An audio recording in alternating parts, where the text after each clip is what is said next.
Dis 'n voorreg om so saam te wees. Dis vanoggend weer so 'n bietjie koeler na 'n lekker warm week. En as julle nou al julle warm klere geberg het, moet julle maar weer uitgaan. Dit lyk my hierdie week gaan dit weer lekker koud wees. Maar ons is warm, ons is bevoorreg om saam te wees. En mag ons saam wees vir ons elkeen versterk. Kom ons word stil voor die Here. Ek kyk op na die berge. Waar vandaan sal daar vir my hulp kom? My hulp is van die Here wat hemel en aarde gemaak het. Amen. En die Here groet ons genade en vrede vir julle van God ons Vader, Jesus Christus ons Here, deur die werking van die Heilige Gees. Kom ons sing 2 lofliedere. Die eerste een is lied 464. Ek dink altyd so as die seisoene verander en ons is op pad na die verandering van winter na lente. As die Here die seisoene laat verander, dan sê dit vir my, hy hou die wêreld in sy hand en ook vir my en vir jou. Kom ons sing van vers 1 en 3 van lied 464 en dan direk daarna lied 201. Ons sing al 3 die verse.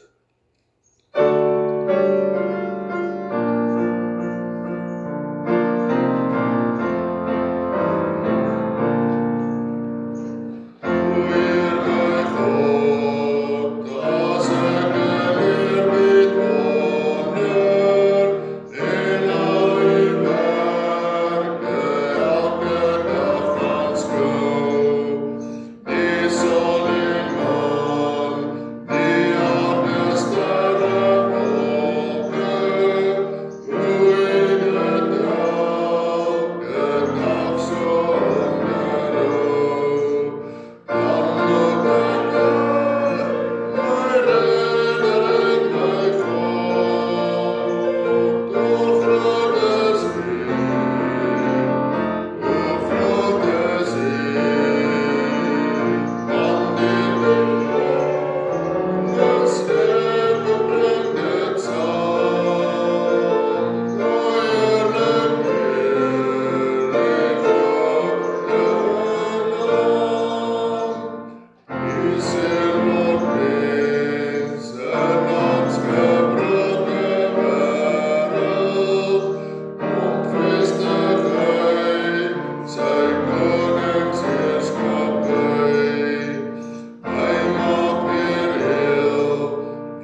as ons dink oor ons lewe, hoe ons lewe, dan moet ons dikwels vir die Here sê, ons is jammer, ons het verkeerd gedoen, ons het sonde gedoen, ons het nie sy wil uitgevoer nie.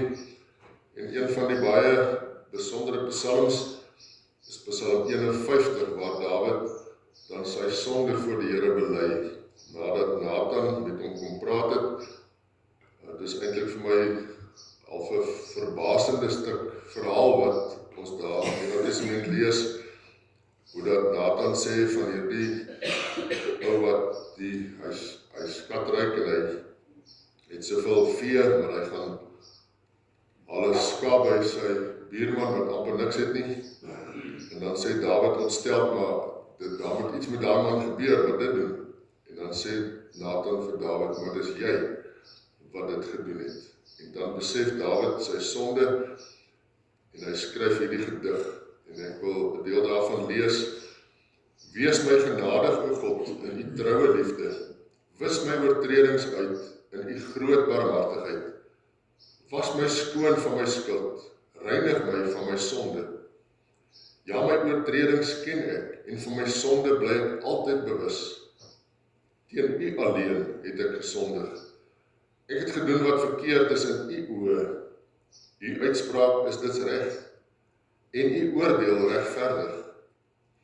Ek was al skuldig toe ek gebore is, met sonde belaaid toe my moeder swanger geword het. Maar u verwag opregtheid, diep in 'n mens se hart. Laat ek dan diep in my binneste weet, hoe u wil dat ek moet lewe. Neem tog my sonde weg, dat ek rein kan wees. Was my dat ek witter as sneeu kan wees. Laat my weer blydskap en vreugde belewe. Moet tog nie afslaan op my sondes nie, wis al my skuld uit. Skep vir my 'n rein hart, o God, vernuwe my gees en maak my standvastig. Moet my tog nie van u af wegdryf en u Heilige Gees van my wegneem nie. Laat my weer die blydskap ervaar van iemand wat deur u verlos is. Laat my u weer met toewyding dien.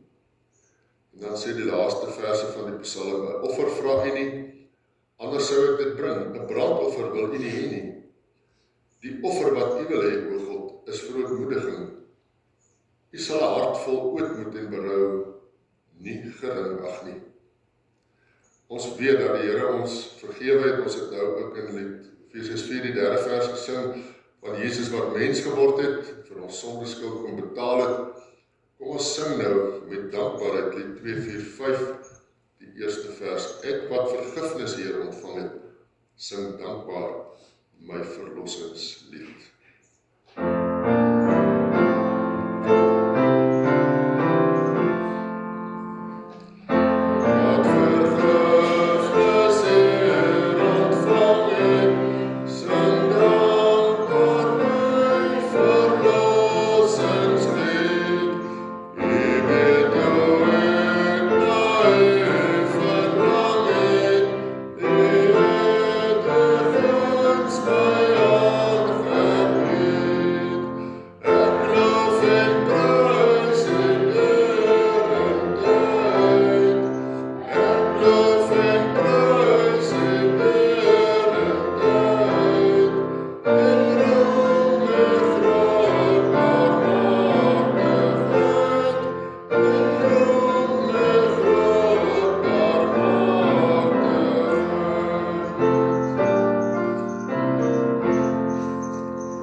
Kom ons buig ons hoofde in gebed.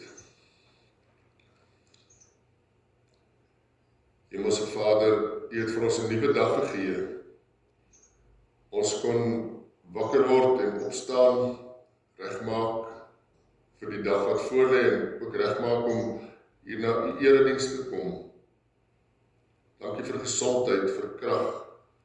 Dankie vir geleenthede wat U vir ons gee. As ons terugkyk in die week wat verby is, dan sien ons soveel geleenthede wat ons gehad het, wat ons uit U hand ontvang het. Ons sien soveel geskenke wat ons uit U hand ontvang. Dankie Here dat ons U kan loof en prys, want U is dit werd, U is dit waardig. dat ons lof en eer aan U sal bring. U alleen is God, daar is niemand soos U nie. Al wil die wêreld en die mensdom dinge en beelde in die plek plaas. Dankie dat ons hier waar ons saam is, dit kan erken. Ja, en ons erken dit ook in ons lewe, al is ons alleen. U is ons Vader, Jesus is ons Verlosser, en U Gees woon in ons. Ja, U is God in ons. Dankie Here, dat ons aan U behoort, dat U Uself aan ons verbind het, in en deur Jesus Christus. En dankie dat U ons aan mekaar verbind, omdat ons aan U behoort. Daarom is ons 'n gemeente, 'n gemeenskap van gelowiges. Ja, ons is nie die enigste gemeente hier in Carletonville, of in ons land, of in ons provinsie nie.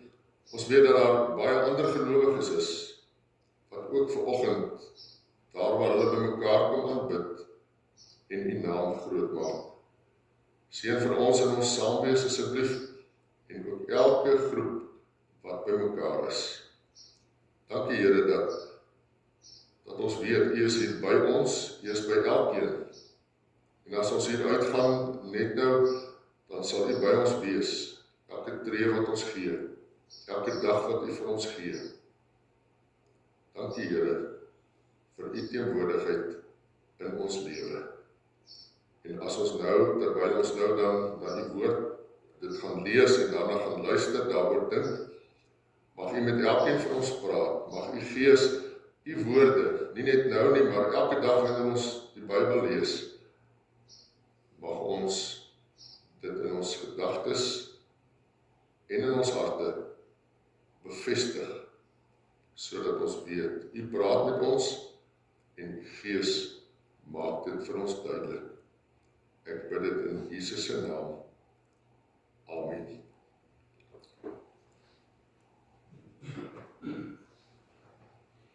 Toe ek nou in die gebed sê, ons is nie die enigste groep wat by mekaar is nie.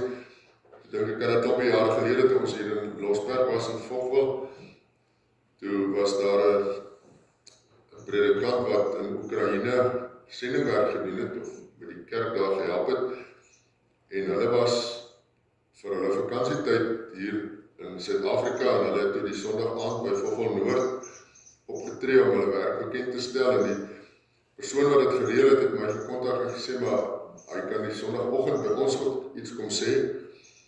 En toe ek die Saterdag aand nou die reëlings gaan tref, want hulle het eers Saterdagmiddag laat in Vogwel gekom, toe sy skoonouers ook by, en hulle is Russe, Oekraïense Russe, en hy sê toe, die Willem sê vir my, maar hy dink sy skoonpa met die boodskap bring. En die oom het nou in Russies gepreek, en Willem het dit getolk. En ek het daai oggend het dit so indruk op my gemaak, om te besef, ons weet daar's gelowiges oor die hele wêreld, maar hier staan een wat uit Oekraïne kom, hy praat Russies. Ek het 'n klasmaat, 'n studentemaat gehad, daar in die middel 70's, hy het Russies saam met sy Grieks en Hebreëus uit Russies by Unisa geswat, want hy het toegesê as die Russe die land oorvat, wil hy met hulle kan praat. Hy kan 9 tale praat, die Christen. Hy het tot 'n Wambo binne 2-3 maande geleer, en dit goed vlot gepraat. Dat die Wambos nie geglo het, hy is so kort daar. Maar om te dink, nou aan die ander kant van die wêreld, ook die tyd verskil, maar daar's oral gelowiges, en dit bly my altyd by. Ons gaan vanoggend saam lees uit Romeine 8 vers 18 tot 30. Ek weet nooit wat ek daar kyk en of wat ek hier kyk, maar ek kyk maar hier, want dan julle kan of kyk of luister. Dit is mooi groot hier agter my.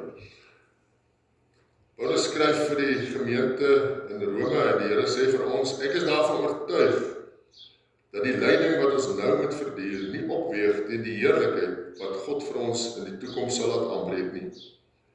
Die skepping sien met gespanne verwagting daarna uit dat God bekend sal maak wie sy kinders is. Die skepping is immers nog aan verydeling onderworpe, nie uit eie keuse nie, maar omdat God dit daaraan onderwerp het. Daarby het hy die belofte van hoop gegee. Die skepping sal self ook bevry word van sy verslawing aan die verganklikheid, om so tot die vryheid te kom, wat hoort by die heerlikheid van die kinders van God. Ons weet dat die hele skepping tot nou toe sug in die pyne van verwagting, en nie net die skepping nie, maar ook ons, wat die Gees ontvang het, as die eerste gawe van God. Ons sug ook. Ons sien daarna uit dat God sal bekend maak, dat hy ons as sy kinders aangeneem het. Hy sal ons van die verganklikheid bevry. Ons is immers gered, en ons het nou hierdie hoop. Wat 'n mens sal sien, hoop jy tog nie meer nie. Wie hoop nog op wat hy reeds sien? Maar ons hoop op wat ons nie sien nie. Maar as ons hoop op wat ons nie sien nie, wag ons daarop met volharding. Die Gees staan ons ook in ons swakheid by. Ons weet nie wat en hoe ons behoort te bid nie, maar die Gees self pleit vir ons met versigtinge, wat nie met woorde gesê word nie. En God, wat die harte deurgrond, weet wat die bedoeling van die Gees is, want hy pleit volgens die wil van God vir die gelowiges. Ons weet dat God alles ten goeie laat meewerk vir die wat hom liefhet, die wat volgens sy besluit geroep is. Die wat hy lank tevore verkies het, het hy ook bestem om gelykvormig te wees aan die beeld van sy seun, sodat sy seun baie broers kan hê, van wie hy die eerste is. Die wat hy daartoe bestem het, het hy ook geroep. En die wat hy geroep het, het hy ook vrygespreek. En die wat hy vrygespreek het, het hy ook verheerlik. Ons lees net hierdie verse so saam. Ons tema is die skepping sug, en ons ook. Het jy al gewonder oor al die seer, en die swaar kry wat die wêreld beleef, wat ons baie keer self ook beleef? Dalk het jy al oor seer wat jy self beleef gevra, waarom Here, soos Job? Ons hoor en sien elke dag onreg, siekte, geweld, mishandeling, aardbewings, die laaste tyd oorstromings. Die laaste oorstromings daar in die Weskaap was vir my, ons ken mense wat kinders het wat daar woon, daar by Rosenville se wêreld. Hulle sê dit eers by hulle gereën en die volgende oomblik toe oorstroom die wêreld, toe spoel lande weg, dat daar geen boogrond meer oorgebly het nie.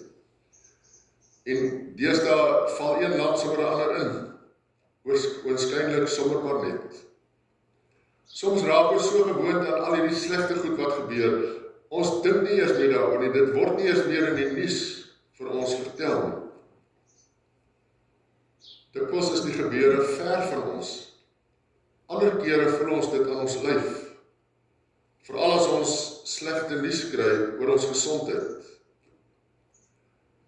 Baie keer is van hierdie slegte dinge wat gebeur mensgemaak, of die mens is die oorsaak daarvan. Ek het nou in die tyd van my voorbereiding het ek gelees in Wêreldoorlog 2 is daar 40 miljoen mense dood.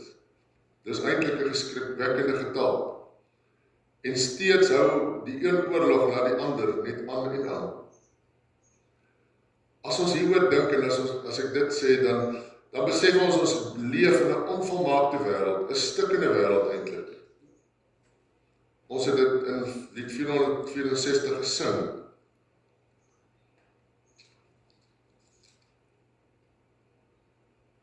Die Seun word mens in ons gebroke wêreld. Hy maak weer heel wat sonde hier gebreek het. Dis asof die sonde die wêreld gebreek het. En as ons oor swaar kry en seer praat, dan besef ons as gelowiges is nie gevrywaar daarvan nie. Daar's by sommige gelowiges die idee, dit moet met gelowiges net goed gaan. As slegte goed met jou gebeur, dan is jy eintlik nie 'n gelowig nie, of jy's baie laag, jy's eintlik 'n swak gelowige. Maar slegte goed gebeur met enige mens. Vers 18 praat van die lyding van die huidige tyd, hier in Romeine wat ons gelees het.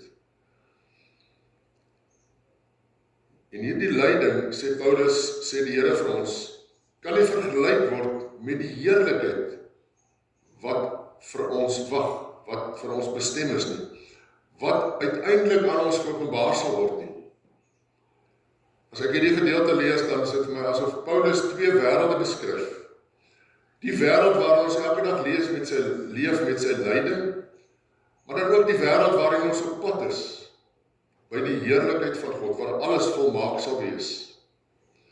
Dis asof Paulus 'n weegskaal vat, en dan sit hy die wêreld waarin ons is hier, en die heerlikheid op die ander een, en dan sê hy, hierdie heerlikheid weeg baie swaarder, as dit wat ons nou beleef. Maar, sê hy, die skepping sug oor dit wat ons nou hier beleef. En ons sug saam met die skepping. En wanneer ons sug, wanneer die skepping sug, dan is dit eintlik 'n uitroep. 'n verklaarder wat ek van gelees het gesê, dis 'n kreungeluid wat smag, 'n uitroep na die verlossing om eendag in die heerlikheid by God te wees. 'n sug om vrygemaak te word van die verslawing van hierdie verganklikheid, want ons beleef op 'n manier dat die stikkendheid van die wêreld is deel van ons eie lewe. Daarom moes Dawid sy sonde bely soos hy dit gedoen het, en moet ek en jy ook ons eie sonde bely, vir ons aandeel aan die stikkend wees van die wêreld. Ons as gelowiges, wil ek sê, sug eintlik op 'n ander manier as die wêreld. Want ons weet immers, daar is 'n heerlikheid wat wag.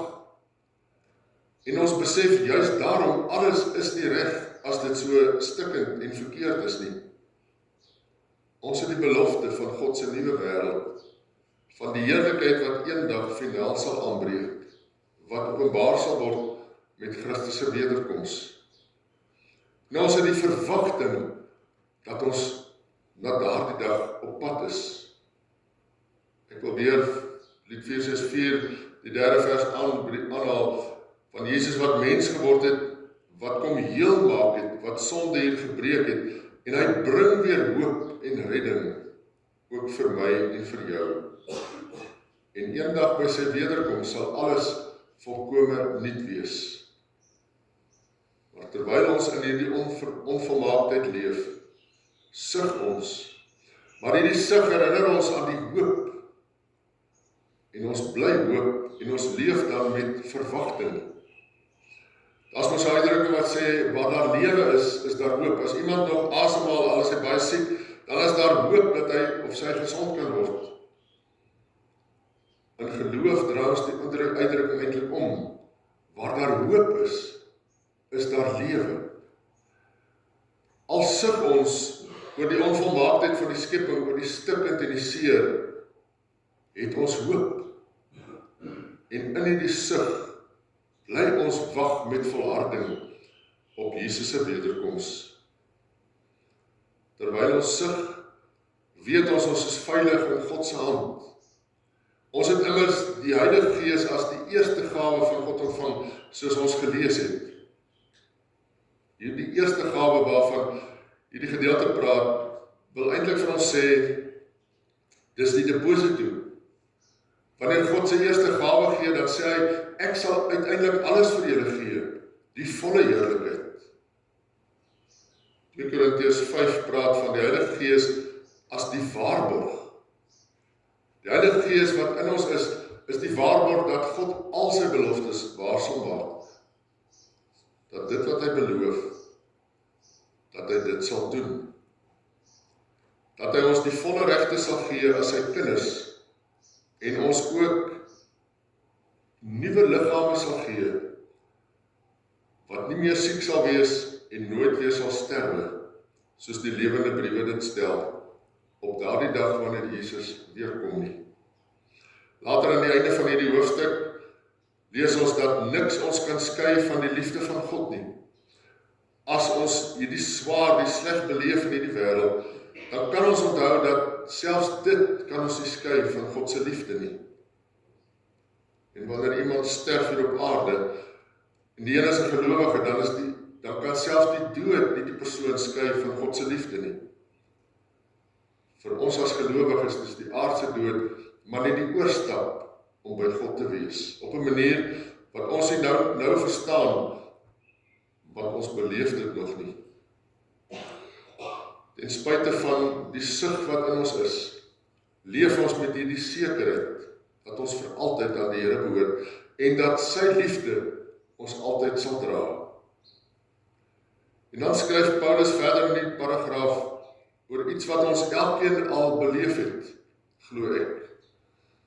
Hy sê, soms weet ons nie mooi waarvoor ons behoort te bid nie. Partykeer dink ek, kan mense dink, die ene bid dalk beter as die ander, want die een wat beter bid sal presies weet waarvoor hy moet bid.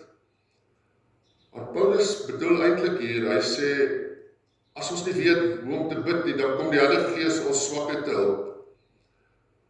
Maar dis eintlik, die swakheid is as gevolg van die situasie wat ons beleef. Dis nie asof die een beter bid as die ander nie, of die een meer woorde het as die ander nie. Dit kan wees dat die situasie wat ek beleef, vir my so sleg is, die omstandighede van lyding wat ek beleef, dat ek regtig nie woorde het om met die Here te praat nie. En dan sê Paulus, sê die Here vir ons, dan weet die Heilige Gees wat eintlik in ons hart en ons gedagtes omgaan, en hy bring ons versigtinge wat ons self nie kan verwoord nie, bring hy na God toe. Die boodskap vertaling sê, hy vertaal al ons swaar kry in hemelse taal. Ek wil dit weer sê, ons nood kan so groot wees, dat ons nie regtig woorde het om dit uit te druk, om met die Here daaroor te praat nie. Dit kan ons dalk self so plat slaan, dat ons asof nie woorde het nie. En ek het dit self nou onlangs beleef. Ek het 'n jaarlange vriend wat ek, toe ek in my diensplig gedoen het ek hom in Angola leer ken, in 'n operasie, waarin ek die kapelaan was, en in daai tyd het die Here met hom 'n baie spesifieke pad begin loop. Hy was 'n lewe lank 'n werktuigkundige, later ander koerse in sy lewe as sakeman verder beleef, maar hy het so tyd terug het hy kanker gekry en hulle het hom behandel en vir daardie spesifieke kanker die oggend sê hulle van, dis nou alles reg. Hulle sê maar, ons sien nie slaap so goed, hier is op 4 ander plekke in jou lyf, in jou liggaam, is hier kolle, en hulle het nog toetse gedoen, dus dit verder kanker wat versprei het. En ek en hy het gepraat en ek het saam met hom gebid oor die foon. En ek het regtig beleef, ek is eintlik so verdwaas oor dit wat ek beleef, dat ek oor my woorde gestamel het en ek het eintlik geweet, wat moet ek sê nie. Ek het later gesê, ek het so die mekaar gepraat, maar sy situasie het my eintlik sonder woorde gelaat. Maar ek is seker die Here, die Heilige Gees het geweet wat ek en hy gedink het. En die Heilige Gees het dit wat ons oorsig by God se voete neergelê. En die Vader wat alle harte ken, weet wat die Heilige Gees sê. Daarom het ons die troos, omdat God se Gees in ons woon, tree hy self by God in vir ons. Ja, Jesus tree ook vir ons in, as ons iets verkeerd doen. Maar die Heilige Gees vat ons gedagtes, selfs as ons nie woorde het nie, en lê dit voor God. En dan sê vers 28, dat ons weet dat God alles ten goeie laat meewerk, vir die wat hom lief het.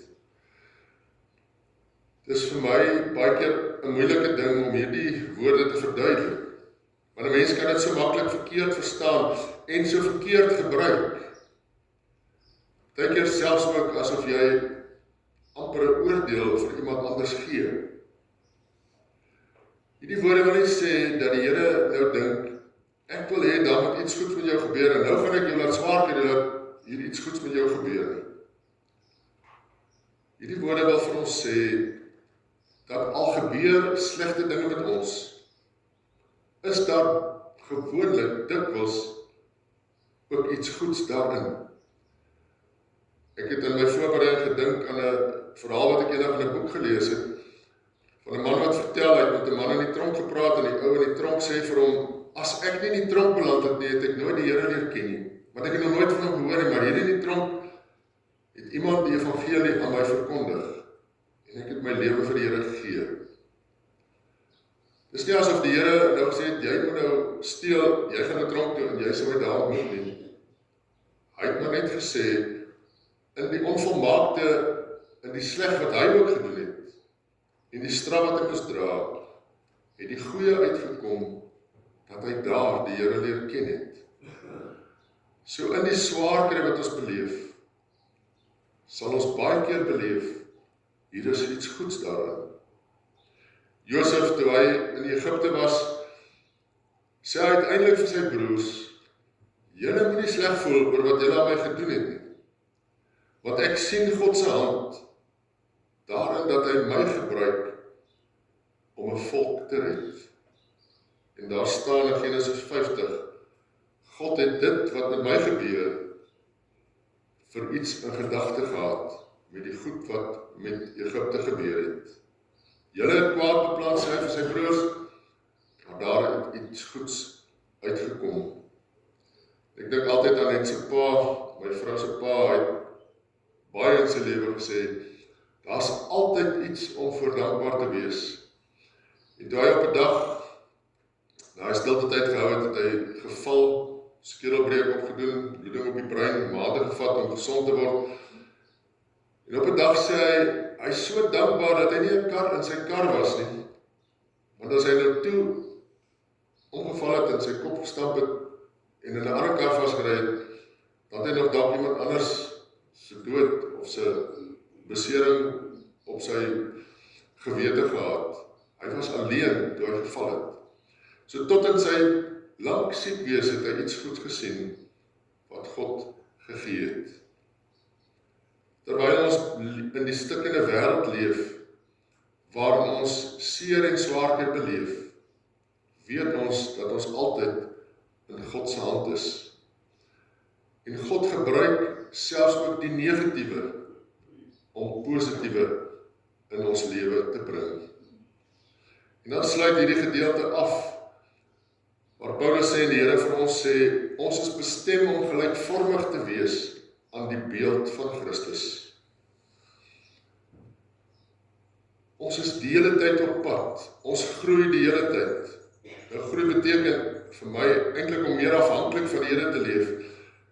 Geestelike groei is nie om ek word so sterk, ek kan op my eie bene staan nie.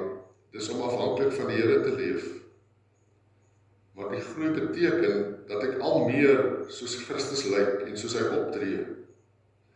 En daarmee help die swaar kry ook vir ons, om dan uit die swaar te leer, om dalk meer geduldig, of meer dit of meer dat te wees. Ek het 'n video gesien van 'n meisie, wat weesgelaat is en op 'n stadium, sy was nou in die huise, op 'n stadium het sy op straat beland, sy dink ek dalk weggeloop, as ek reg onthou, maar toe kom sy op 'n stadium met mense in aanraking, wat vir kinders en vir jong mense leer om musiekinstrumente te speel, en sy het 'n vreemde instrument, die instrument se naam is 'n eero, dis so, dink my net so, hy is so lank met 'n stokhalf, en dan 'n snaar, en dan begin sy om hierdie vreemde instrument te bespeel, en sy sê haar lese het geword, Finding Beauty in Suffering. Uit haar swaar kry, het daar die mooi gekom, dat sy hierdie musiek kan maak, op hierdie baie interessante en vreemde musiekinstrument. Wanneer ons swaar kry, sal die Here ons nooit los nie, maar hy lei vir ons dan ook om al meer soos Christus op te tree en te lyk. Ek wil 'n laaste ding sê oor hierdie swaar kry. As ons sug oor die wêreld, oor dit wat ons beleef, moet ons glad nie onttrek uit die wêreld nie.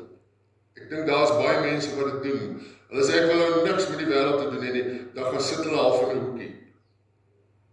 Ek wil vra, wie gaan dan God se liefde vir die wêreld wys? Die ander ding wat mense doen is, hulle raak so besig met hulle eie dinge, dat hulle vergeet dat ons 'n verantwoordelikheid het om getuies tot eer van God te wees. Wanneer ons, of al kry ons swaar, al gebeur daar slegte dinge in ons lewe, mag ons nooit ons getuienis verantwoordelikheid vergeet nie. Moet ons nooit vergeet dat ons 'n taak het om in die wêreld in te gaan en God se genade, sy liefde vir die wêreld te wys nie. Iemand het vermoedelijk Teresa gevra, hoe kan daar meer vrede in die wêreld kom? Toe sê sy vir die een, gaan huis toe, gaan leef die vrede in jou eie huis, en vanuit dit sal die vrede uitkring. Terwyl ons, en al kry ons swaar, bly ons leef met hoop, en al sug ons oor die swaar kry in die wêreld, moet ons altyd onthou dat ons die verskil moet maak in hierdie wêreld, sodat ander ook die belofte van hoop en van die heerlikheid van God wat kom, dat hulle dit sal sien en dit ook hulle eie sal maak. Mag ek en jy, al kry ons swaar, al sug ons ook baie keer oor baie dinge in hierdie wêreld wat verkeerd is, mag ons nooit ons hoop verloor nie. En mag ons, omdat ons die beeld van Christus is, al meer ons getuienis uitleef in hierdie wêreld. Amen. Hemelse Vader, dankie dat U met ons praat vanuit U woord. En dankie dat al sug ons baie keer oor dit wat in die wêreld verkeerd loop, dalk ook in ons eie lewe. Dankie dat ons steeds ons hand na U kan uitsteek. En eintlik dan weet U het reeds ons hand gevat. U het dit nog nooit gelos nie. Dankie dat ons ook mekaar se hande kan vat in tye van sug, wat ons weer kyk en sien na die heerlikheid wat kom. Mag ons iets van daardie heerlikheid, terwyl ons hier op aarde leef, sigbaar maak vir mense rondom ons. Mag ons getuies bly van die wonderlike genade wat U vir ons elkeen gegee het. Ek bid Here dat U vir ons vandag sal seën, môre en elke dag van hierdie week. Ook die gemeente met dit wat saam gedoen word, waar saam gekom word en waar daar ook beplan word vir die bazaar, dat U dit alles sal seën. Dankie Here dat ons dit alles kan doen tot eer van U naam en tot opbou van die gemeente en van die koninkryk.